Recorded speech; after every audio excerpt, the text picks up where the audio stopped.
오늘 우리가 함께 생각해 보려고 하는 이 본문의 주제는 오늘 제목과 같이 제목을 한번 따라 한번 해보겠습니다. 광야의 길에서 가져야 할 두 가지. 광야의 길에서 가져야 할 두 가지.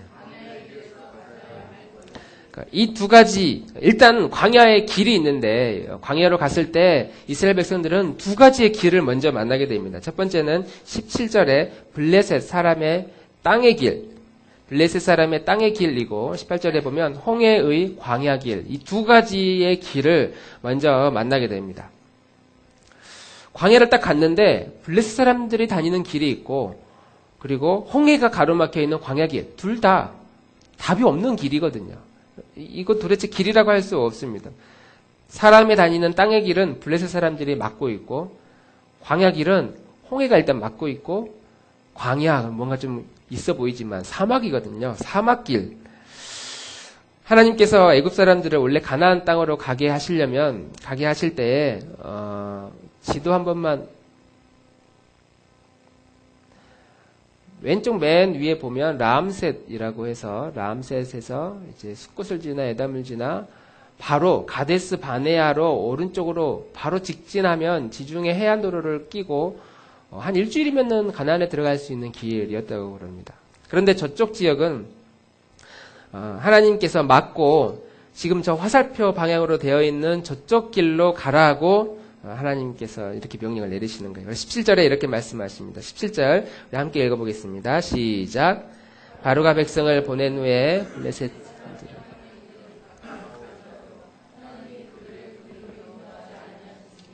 이는 하나님이 말씀하시기를 이 백성이 전쟁을 하면 마음을 돌이켜 애굽으로 돌아갈까 하셨습니다. 아멘. 두 가지 길이 있는데 첫 번째는 블레셋 사람들이 있었던 땅의 길입니다. 저 블레셋 사람들 지도 한 번만 펼쳐주세요. 저 지중해라고 끼어있는 저쪽 해안도로는 원래 이 블레셋 사람들이라는 이 종족은 지중해 안에 있는 여러 섬들에서 숨어가지고 우리가 보통 표현하는 해적들입니다. 해적. 바닷가에서 배를 타고 숨어 있다가 상선이 지나갈 때 덮쳐서 사람들을 잡아가고 물건을 빼앗는, 그래서 먹고 사는 사람들이 이 블레셋 사람들의 처음 시작이었어요. 그리고 이들이 이제 섬에서만 그리고 바닷가에 생활하다가 점점 가나안 동쪽 지중해 연안으로 정착하게 되고 이들이 이제 해안가에서 살면서 바닷가에 있으면 적들이 쳐들면 배 타고 나가면 되거든요. 그리고 배 타고 들어올 때 바닷가에서 막으면 되고, 그래서 해안도로는 또 해안가 지역은 전쟁할 때 지형상 굉장히 유리한 지형입니다. 이 블레셋 사람들은 저렇게 바닷가 해안 지역에서 강력한 많은 지역의 문물들을 접하게 되고, 그러다 보니까 이쪽 지역에서 발달했던 그 문화가 찰기 문화였습니다. 무기들도 아주 날카롭고 강력한 칼, 그리고 총은 없을 거고 화살촉, 이런 것들이 일반 나무로 된 그런 무기들하고는 비교할 수 없는 강력한 무기를 가지고 있었습니다. 강력한 군사력에 또 험한 바닷사람들, 그리고 배를 타고 다니는 이런 군사력이 있던 사람들이었기 때문에 그 길을 따라서 약 200만 명 정도의 이스라엘 백성들이 전혀 전쟁 준비가 되어 있지 않은 그들이 저기를 통과했을 때는 약탈당하기 딱 좋은, 먹잇감이 되긴 딱 좋은 그런 이동 경로가 되는 거죠. 그리고 전쟁 준비가 안 되어 있으니까 이스라엘 백성들 가운데 두려워서 겁나가지고 다시 우리 애굽으로 돌아가자 해서 돌아가는 사람들도 분명히 있었을 거라고 생각할 수 있습니다. 그래서 하나님께서 그쪽으로 가지 않게 하시고 18절에 이렇게 말씀하십니다. 18절 우리 함께 읽어보겠습니다. 시작. 그러므로 하나님이 홍해의 광야 길을 돌려 인도하심에, 블레셋 사람들이 있었던 땅의 길로 보내지 않고 홍해가 있는 광야의 길로, 지금 우리가 IS, 이스라엘 국가? 그 나라가 이제 땅을 다 빼앗겼잖아요. 도시를 다 빼앗겼잖아요. 거점 지역을. 그래서 숨어 들어간 곳이 지금 이 시나이 반도로 가는 이 시내산이 있는 이 광야의 사막, 그 산 속으로 다 들어갔습니다. 워낙 산세가 험하고, 또 그곳에서는 사람들이 살지 않기 때문에 눈에도 다 띄지 않는, 그래서 이런 도로 쪽으로 지도 한 번만 다시 한 번만 해주세요. 저렇게 빙 돌아가는 저 지형 자체는 일반적으로 갈 수 있는 길보다 무려 6배나 더 오래 걸리는 아주 먼 길이라고 합니다. 한쪽은 위험하지만 빨리 갈 수 있는 길이고 또 한쪽은 안전하지만 오래 걸리는 길. 둘 다 사실은 가고 싶지 않은 길이죠. 빨리 갈 수 있지만 위험한 길, 오래 걸리지만 안전한 길. 아마 우리가 살고 있는 이 시대도 이 두 가지의 길이 우리 앞에 이렇게 있어서 항상 그것 가지고 우리는 갈등하지 않을까. 한쪽은 좀 더 빨리 갈 수 있는 길이고 그러나 약간 위험 부담이 있는 길이고 한쪽은 안전하지만 될지 안 될지도 모르고 또 아주 오래 걸리는 길.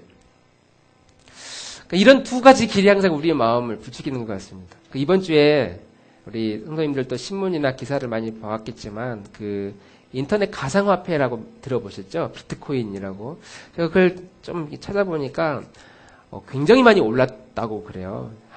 제 기억으로 한 3년 전에 제가 알고 있는 어떤 집사님이 비트코인이라는 책을 쭉 보시더니 정말 미래에 아주 혁기적인, 혁신적인 화폐 통화 수단이 될 것이고, 야, 정말 대단하다라고 그 비트코인이라는 책을 읽고 이제 그런 사평을 쓰셨어요. 그래서 그때 처음 접하고, 야, 이게 도대체 뭔가 모르겠지만, 이 가상화폐라는 게 이게 아주 미래적인 대단한 화폐가 되겠구나. 이제 이런 생각이 이제 있었는데 벌써 지금 한 2, 3년 지났죠. 그리고 올 1월 달에, 올 초에 이 비트코인, 1비트코인이 100만 원이었는데 지금 한 1000만 원 정도가 됐다고 그래요. 1년 사이에 10배가 뛰었다고 그래요. 그래서, 야, 올 초에 한 10비트만 사놨어도, 1000만 원어치만 사놨어도 지금 한 1억 된 거니까. 이 정도만 되면 할만 하잖아요. 아니, 사실 한 3년 전에 그 집사님이 책 보고 야 이거 대단하다라고 했을 때 알아봤으면 그때 한 20, 30만 원 정도였거든요. 1비트코인에. 야, 그때 좀 사놨어도 지금 야, 아깝다는 생각이 좀 듭니다. 그런 거죠. 지금 한참 광풍이 불어서 막 대학생들이 등록금 안 내고 막 여기 돈 쏟아 부어가지고 언제 어떻게 될지 모르는 아주 위태위태한 이렇게 위태위태하다고 해서 지금 1비트에 1000만 원인데 한 3개월에 1비트에 2000만 원 뛸 수도 있잖아요. 또 어떻게 될지 모르지만 근데 그런 걸 보면 이걸 해야 되나 말해야 되나 좀 그런 길 이거 사기만 하면 인생 대박이다. 이 길로만 가면 당신의 인생 꽃핀다. 이 학교만 가고 이 대학만 들어가면 이 일만 우리가 할 수 있으면 이 회사 주식만 사면 이 수술만 하면 당신의 인생은 환히 밝아질 것이다. 뭐 우리 주변에 그런 거 참 많이 있거든요. 모든 광고들은 항상 우리를 그런 식으로 유혹을 하니까. 그래서 오늘날 우리들이 살아가고 있는 시대의 그 사람들의 관심사는 속도입니다. 속도. 얼마나 빨리 갔느냐. 내가 너무 늦었다. 내가 이제 와서 무엇을 할 수 있느냐. 나는 아직 어리니까 괜찮아. 난 나이가 아직 너무 많아. 얼마나 빨리 갔느냐, 얼마나 많이 갔느냐, 먼지 도착했느냐. 우리는 이런 관심사들이 참 많이 있는 것 같아요.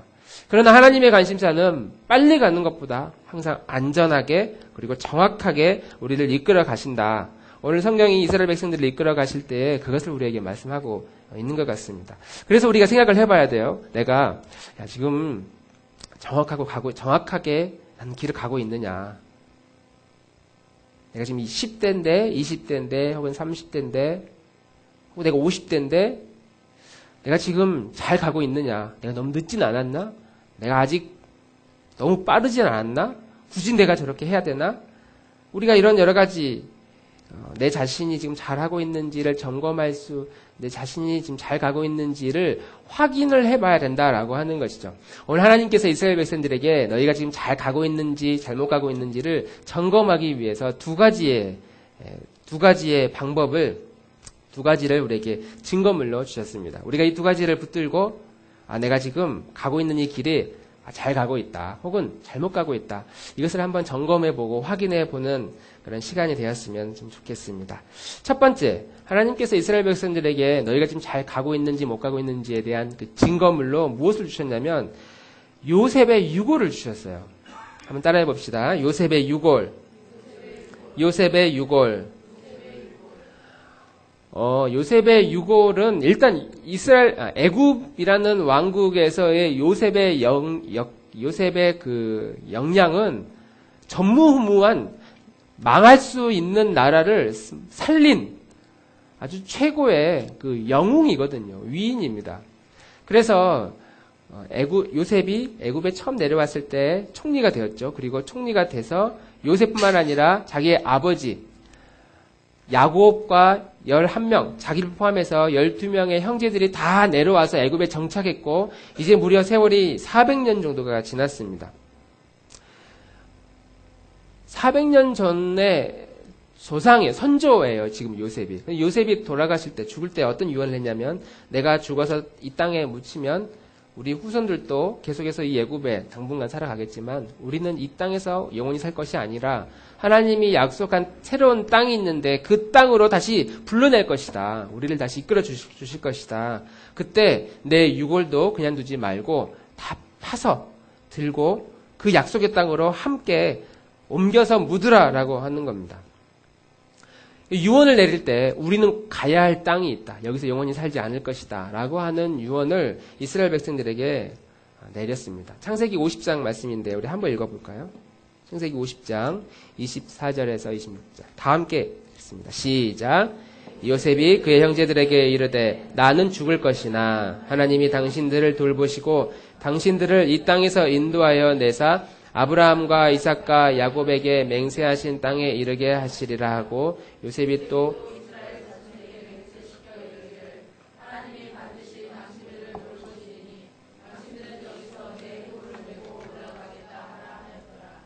요셉이 110세의 죽음에 그들이 그의 몸에 향재료를 넣고 애굽에서 입관하였더라. 아멘. 400년 지난 정도면 사실 그 뼈나 시신이나 그 유골을 찾기 어려울 거라고 생각하잖아요. 그런데 여기가 지금 어디냐면 애굽입니다. 이집트 피라미드가 있는 피라미드는 무덤이죠. 무덤. 죽은 왕의 모든 그 유산과 함께 그 땅에 묻었는데 미이라 기술, 시신을 오랫동안 보관하는 기술이 세계 최강이었어요. 그러니까 이때 요셉의 유골도 최고위급, 최고의 영웅이었기 때문에 그렇게 시신 처리를 잘했을 것이고, 그래서 아마 400년이 지나도 그 시신을 들고 애굽 땅으로 충분히 이동할 수 있었을 것이라고 우리가 추측할 수 있습니다. 그래서 단순히 이 요셉의 유골을 들고 가라고 하는 이 고백은 단순히 유언 차원이 아니라 이스라엘 민족의 신앙의 고백입니다. 요셉이 자기 유골을 가져나가라. 그 고백 안에는 나는 믿는다. 무엇을 믿느냐?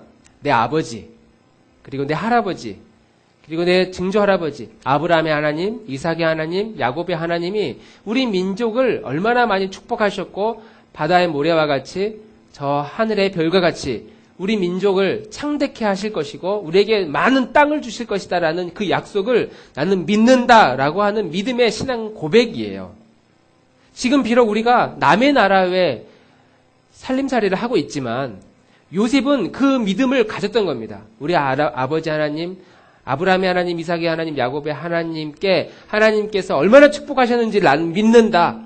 그러니까 이 요셉의 유골을 이끌고 가라고 하는 것은 그 약속을 붙들라라고 하는 것이죠.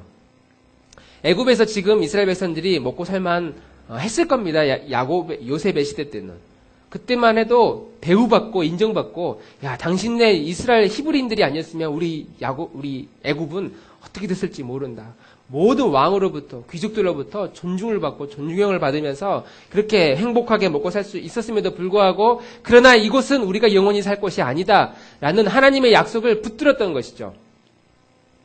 400년이 지나서 어떤 이스라엘 백성들은 애굽에서 살만했을지도 몰라요. 그곳에서 어느 정도 공무원 생활을 하면서 이스라엘 백성들을 관리하는 관리 직급에 있어서 먹고 살만했을지도 모릅니다. 그런 사람들이든 아니면 노예의 전락에서 정말 먹고 살기 힘들었던 사람들이든 다 애굽을 떠나 광야로 가서 가나안 땅으로 가야 되는 그 약속을 붙들어야 되는 사람인데, 마치 우리가 이 땅은 광야 같은 삶이고 하나님께서 우리가 가야 할 그 본향이 있다라고 우리에게 이야기를 할 때 우리 중에는 당장 가고 싶지 않은, 왜냐하면 이 세상에서 살만하니까 많은 것을 누리고 있고 많은 사람들에게 존경도 받고 또 많은 소유물도 가지고 있는 사람들은 주님이 빨리 이 세상에서 하나님이 통치하고 하나님의 나라가 임하고 천국을 갈 수 있는 그날을 그렇게 막 사모하면서 기다리지는 않을 겁니다. 좀 더 좀 더 살고, 좀 더 누리고, 좀 더 여유 있게 이 세상에서 좀 더 많은 것을 내가 여행도 많이 다니고 많은 문화들을 누리면서 살다가 때가 되고 나이가 많이 들어서 더 이상 기력이 없어지면 그때 내가 하나님 부르시면 그때 가야지. 우리 이런 생각 얼마든지 할 수 있거든요. 그럼에도 불구하고 내가 어떤 형편이든지 우리 안에 이 요셉의 유고를 붙들고 내가 가야 할 곳이 있구나. 내가 살아야 할 그 나라가 있구나. 내가 언젠가 떠나게 될 하나님이 나에게 주신 그 약속이 과연 나에게 있는가? 나는 그 약속을 붙들며 살아가고 있는가? 내가 좀 빠른 것 같지만 아직 나는 10대니까 중고등학생이니까 나는 아직 잘 몰라요 라고 하는 그 시기, 혹은 내가 50대, 60대, 70대가 돼서 나는 이제 기력이 쇠해서 뭘 못해요 라고 하는 그 시기와 상관없이 우리가 이 요셉의 유고를 붙들고 있는 것, 하나님과 나 사이에 맺어진 이 언약, 부모님이 갖는 믿음, 친구들이 갖는 믿음 말고 나하고 하나님 사이에 맺어진 그 약속이, 그 신앙의 추억이 과연 나는 있는가? 나는 과연 그 추억을 붙들고 있는가라고 하는 것입니다. 어쩌면 우리 나들목교회에 가장 우리가 붙들어야 할 것은 무엇을 이루어내고 어떤 곳을 빨리 가고 어떤 업적을 많이 만들어내는 것이 아니라 지금 우리 각자의 손에는 무엇이 들려져 있을까? 우리는 어떤 약속을 붙들고 있을까? 요셉이 고백한 그 신앙의 고백을 우리 각자 과연 가지고 있을까? 만약 우리가 그것을 가지고 있지 않다면 우리는 이 광야의 길에서 어쩌면 조금 더 빨리 가고 싶은 마음에 그 블레셋 사람들이 살고 있는 일주일만 견디고 버티면 약속의 땅 갈 수 있는데 라는 그런 마음을 가지고 우리는 아직도 갈래길에서 망설이고 있는 그런 삶을 살아가고 있다는 것이죠. 그래서 우리가 과연 잘 살고 있는가에 대한 첫 번째 증거물은 하나님과 나 사이에 맺어진 그 약속을 내가 과연 꽉 붙들고 있는가. 그 약속을 붙들 때에 우리의 삶에 주님이 주시는 놀라운 평강을 허락해 주시리라 믿습니다. 할렐루야. 첫 번째가 이 요셉의 유골이라고 한다면 두 번째는요. 하나님이 광야로 내모신 후에 그냥 두지 않으시고 감사하게도 구름기둥과 불기둥을 허락해 주셨습니다. 그래서 21절, 22절 이렇게 말씀합니다. 우리 함께 읽어보겠습니다. 21절, 22절 시작.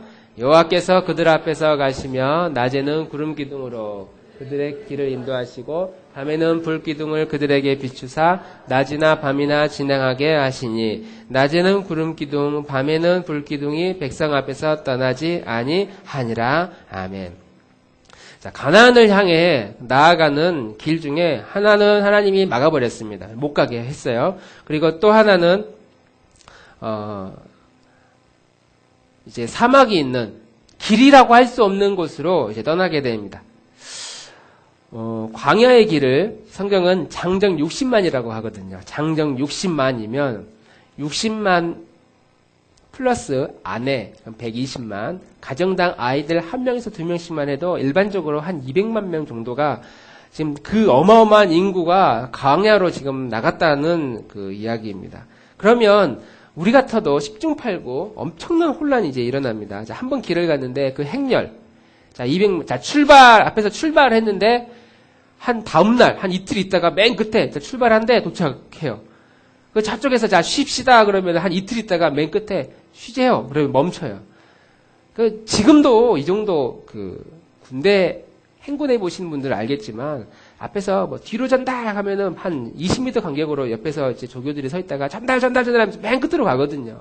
요즘은 물론 통신이 있으니까 자, 우리 전방 10분 지점에서 뭐 전방 100m 지점에서 쉬었다 하겠습니다. 그러면은 뒤에서 앞에서 호루라기를 쫙 불면은 뒤에서 이제 다 같이 외쳐요. 뭐 10분간 휴식 하면서 10분간 휴식 하면서 이제 외치면서 뭐 중간에 쉬기도 합니다.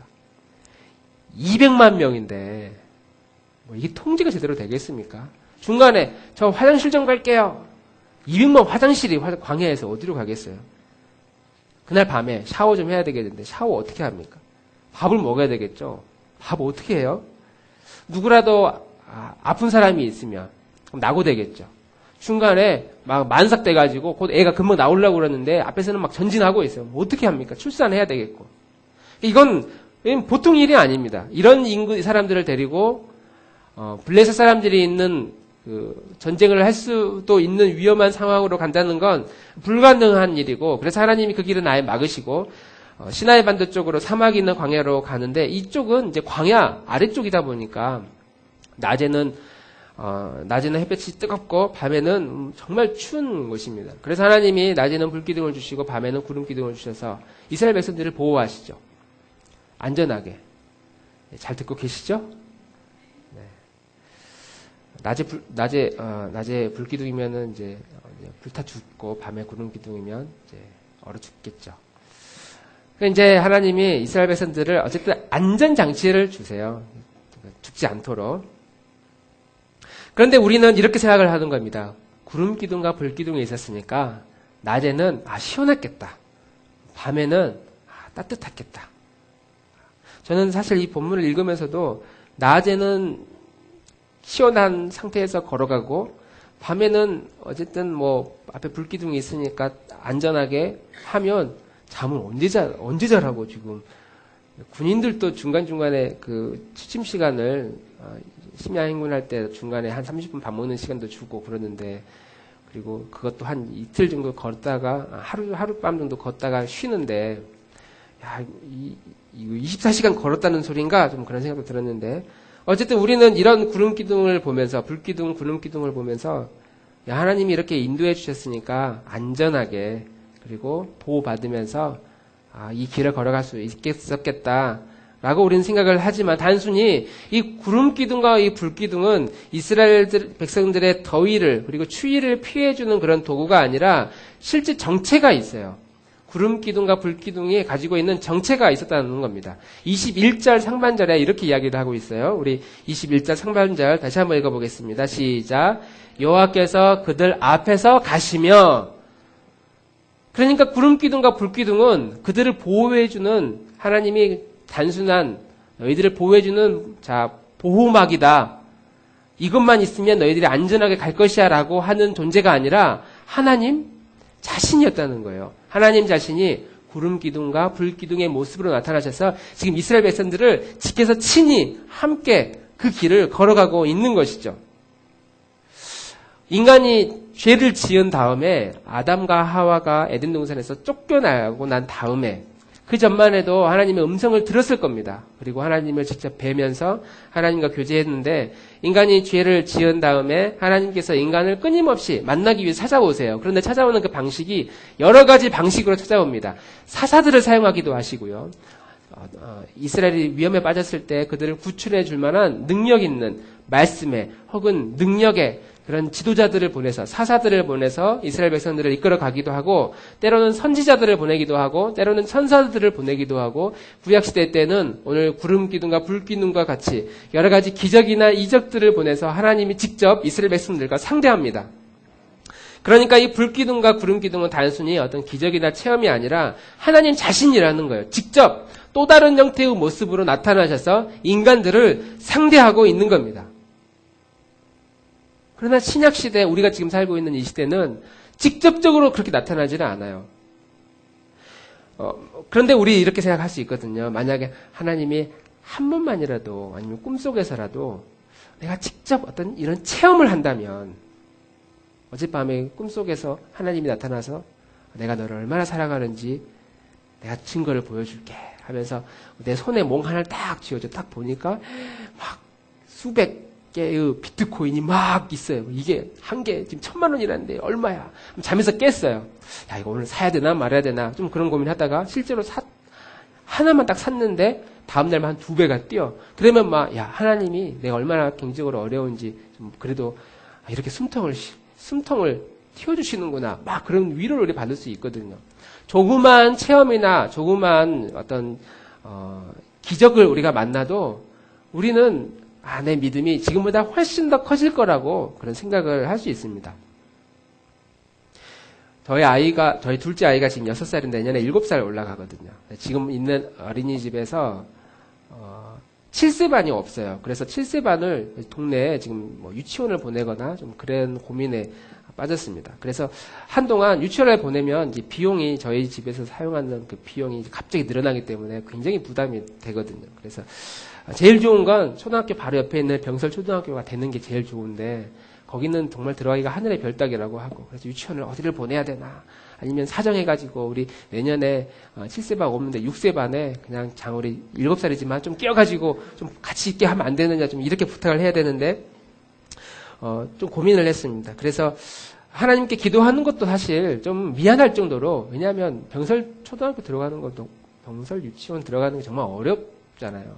저희 집이 뭐 다가정도 다문화도 아니고 다문화한 건 아닌가 좀 생각해봤는데 다문화도 아니고 장애 가정도 아니고 국가유공자도 없고 그래서 고민을 했습니다.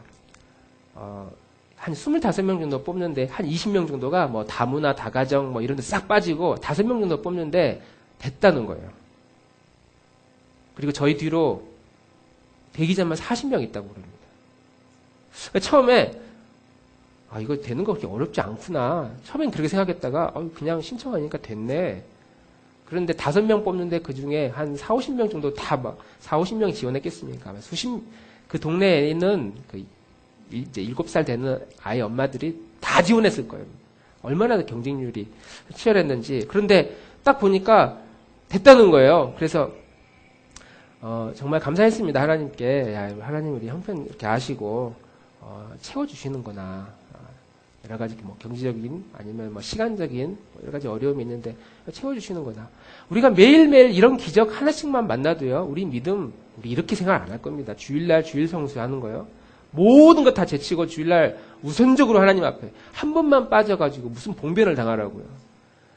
그러니까 한 번도 안 빠지고 주님을 위해 열심히 드려요. 이런 기적들을 체험을 우리가 매일매일 경험할 수만 있다면 하나님께 기도했을 때 막 응답이 막 그 다음날 막 팍팍 이루어지고 조금만 노력하면 하나님이 갑절로 채워주시고 계획만 세우면 계획이 막 일사천리로 진행이 되는 일들을 우리가 조금만 만나면 우리는 우리의 믿음이 훨씬 더 지금보다 더 단단히 더 강하게 더 능력으로 다가올 것이라고 그렇게 생각하지만 하나님은 항상 그런 방식으로 우리에게 다가오지 않는다는 것이죠. 히브리서 1장 1절 2절에 그래서 이렇게 말씀하고 있습니다. 우리 함께 읽어보겠습니다. 시작. 옛적의 선지자들을 통하여 여러 부분과 여러 모양으로 우리 조상들에게 말씀하신 하나님이 이 모든 날 마지막에는 아들을 통하여 우리에게 말씀하셨으니 우리 조상들 선조들에게는 하나님이 여러 방법으로 여러 형태로 여러 부분으로 우리 조상들에게 찾아오셨습니다. 말씀해 주시고 또 기적을 베푸시고 이적을 주시고 특별한 놀라운 일들을 직접 행하셨습니다.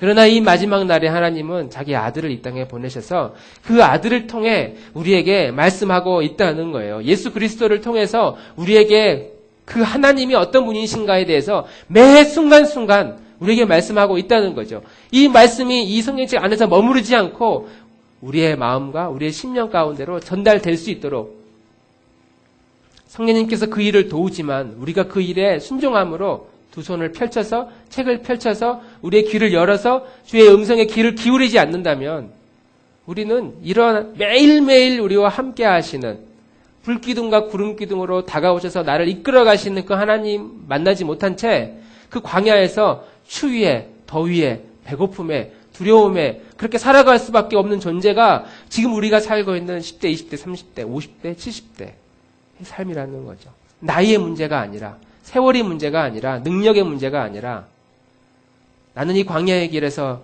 하나님이 잘 가고 있는지에 대한 이 약속, 이 두 번째 약속을 과연 나는 붙들고 있는가라고 하는 것이죠. 지난주에 설교를 그런 내용이었습니다. 하나님의 말씀을 이렇게 딱 들을 때 아니면 우리가 살아가는 이 세상의 어떤 사건들을 보면서 시간이 흘러가는 사건에 그냥 우리가 매몰되지 않고 사건시계 그 안에 의미를 부여해서 이 일은 나와 하나님의 관계 가운데 어떤 일이다. 이 일은 하나님께서 무엇을 원하시는 삶이다. 라고 끊임없이 의미를 부여하면서 고백하면서 하나님이 나와 함께 하심을 믿음으로 고백하면서 살아가는 그 가정이라면 그 가정이 하나님이 임하시는 천국이 될 것이고 그런 인생을 살고 있다면 내 인생이 걸어가는 모든 삶이 다 하나님과 함께하는 천국이 될 것이고 그런 사람들이 모여있는 교회 공동체라면 바로 그런 교회 공동체가 하나님의 말씀이 임한 천국이 아닐까라고 하는 것이죠. 오늘 광야의 길을 걸어가고 있는 이스라엘 백성들에게 그리고 우리들에게 너무 늦었다 아니면 너무 이르다 아니면 내가 무엇을 해야 될지 알 수 없다라는 그런 마음의 갈등이 있거든. 오늘 하나님께서 우리들에게 이 두 가지의 걸 과연 가지고 있는가를 요구하십니다. 첫 번째는 요셉의 유골. 내가 하나님하고 약속. 그래서 내가 붙들고 살아가는가. 두 번째는 구름기둥과 불기둥이 놀라운 어떤 축복과 기적과 같은 것으로 이스라엘 백성들을 구약시대에 이끌어갔다면 매일매일 자기의 아들로 우리에게 계시하시는 하나님의 말씀으로 나에게 말씀하실 때에 나는 그 말씀을 얼마나 붙들면서 매 순간순간 살아가고 있는가. 만약 우리가 이런 길을 걸어가고 있다면 우리는 하나님 앞에 이런 고백을 할 수 있습니다. 광야의 길을 만드시고 사막에 강물을 내시는 그 하나님의 말씀. 하늘과 땅이 변해도 세월이 흘러도 하나님의 말씀은 영원합니다. 우리가 만약 이런 찬양의 고백을, 이런 말씀의 고백을 할 수 있다면, 이런 믿음의 고백을 하면서 살아갈 수 있다면, 내가 걸어가는 발자취 하나하나가 하나님이 함께 하시는 축복의 땅이 되고, 내가 만지는 곳, 내가 만나는 사람들이 내가 축복의 통로가 되어서 그 하나님의 나라를 계속해서 전수하고 증거할 수 있는 우리 아들목 공동체가 그런 공동체가 되고 그런 교우들이 되기를 주님의 이름으로 축원합니다. 우리 함께 찬양하면 좋겠습니다.